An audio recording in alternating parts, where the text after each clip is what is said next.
Hi, my name is Father Mike Schmidt, and this is Ascension Presents. You know, I was talking recently to a man named Matt Fradd. Matt Fradd is a man from Australia, lives here in the United States now, and he goes around the country and pretty much around the world talking about pornography and talking about the harms of pornography on people's lives. He did this interview with me on his website, both chastityproject.com as well as theporneffect.com. I had to double check to make sure I had it. He gave me these note cards to hand out to all of our students here on campus.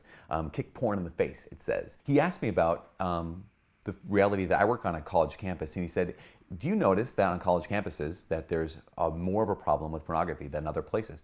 And I had to say, I don't know about more than other places, but I do know for sure that there is a problem. And he said, why do you think that? I can narrow it down to at least 3 reasons.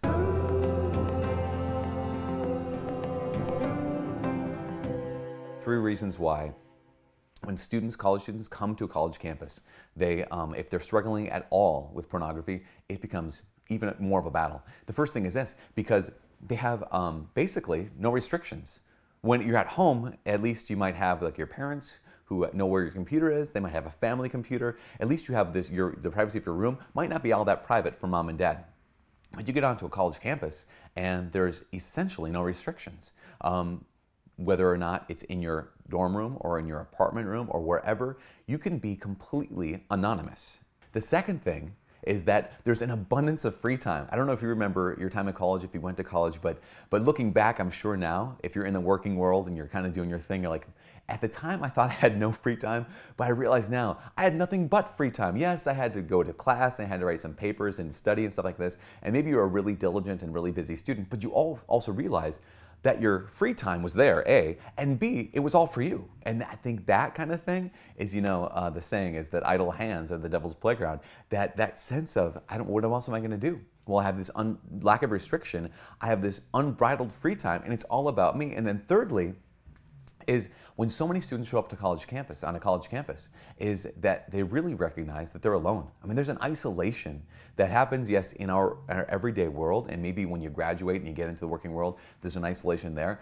But I think a lot of times, a young person's first experience with what could potentially be profound isolation and loneliness happens when you come to a college campus. And so you take these 3 things. You have this lack of restriction, you have this unbridled free time that's all about you, and thirdly, you have this loneliness, and pornography is it's just set because it gives you that feeling of that you're connected with someone. It gives you a distraction from what you've got going on, and it gives you the chance to kind of just feed in on yourself. So I shared that with Matt, and he said, well, are there any solutions? Are there any ways to get out of this? And especially if you're watching this, you might have that same question. The first question you might have, though, is this: if I look at this, am I a freak?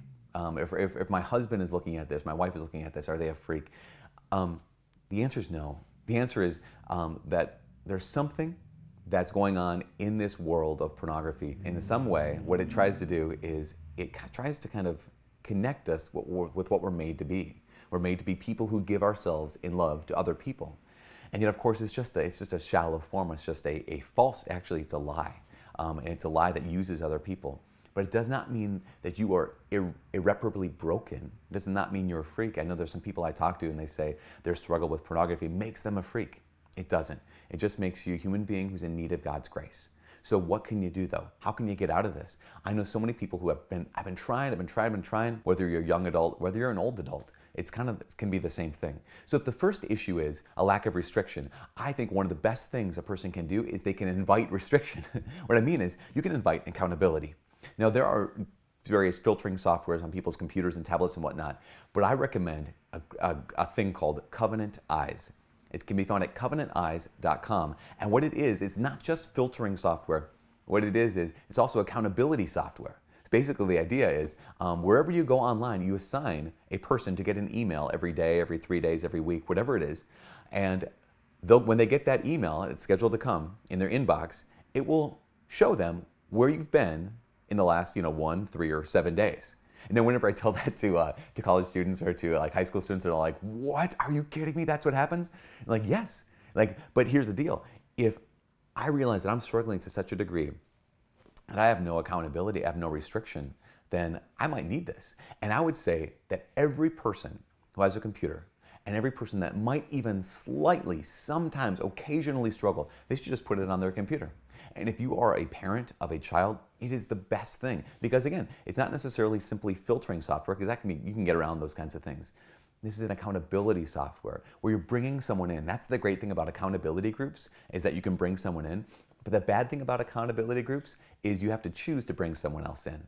The great thing about Covenant Eyes is you choose once, and then you have to deal with that choice. Basically, regardless of whether you want them to get the email or not, they're going to get it. So that first thing is accountability. The second thing, when it comes to unrestricted freedom, the free time, abundance of free time, it's all about me. One of the things I invite our college students to do, and anyone who struggles with pornography, is, or even just kind of sometimes struggles with some of those like interior wounds, is to get out of yourself. Schedule in time in your day or in your week where you're not just living for yourself, but you're living for someone else. That can be the most, incredible form of service, like you visit the soup kitchen, you visit the hospital, you visit the nursing homes, visit a prison.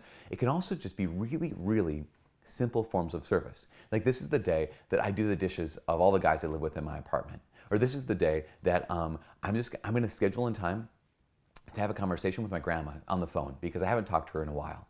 I'm going to just take time out of my day that's for me. It's unrestricted, my own time. And I'm going to live it for someone else. That's the second thing. And the third thing when it comes to that isolation is exactly this. Once I start doing that second thing, once I start doing that first thing, then I'll start having those connections. If I invite people in and I have to have accountability, well, now I have to have a conversation. My loneliness, my isolation led me to this, but this accountability is leading me to connection. And again, maybe my selfishness or my abundance of free time has led me to kind of just live for myself and kind of just look and do whatever I want with my time. But that going out of myself, it connects me with another person because I'm living for them. So I would say this, those three enemies of really living successful chastity when it comes to the internet world of, again, the lack of restrictions, lack of accountability, abundance of free time, and that feeling of isolation can really be addressed, not necessarily healed, but really be addressed by something like accountability software like Covenant Eyes, something like scheduling time in your day to get out of yourself and live for someone else, to find a connection with another human being. Above all, to know this, know that if part of your struggle, part of your battle has to do with pornography, know that you are not alone, know that Jesus loves you, and know that you can always, always find a home in the Catholic Church. You always have a place to go when it comes to the Sacrament of Reconciliation. We offer confession on campus every single day. Before every single Mass, we always have confession. And someone asked me, like, why do you do that? And I said, because I know that there's many people who I feel on Monday, whatever it is, maybe it's pornography, maybe it's not, but I feel on Monday, I don't want to have to wait till Saturday. I fell into sin, I want to fall into grace now.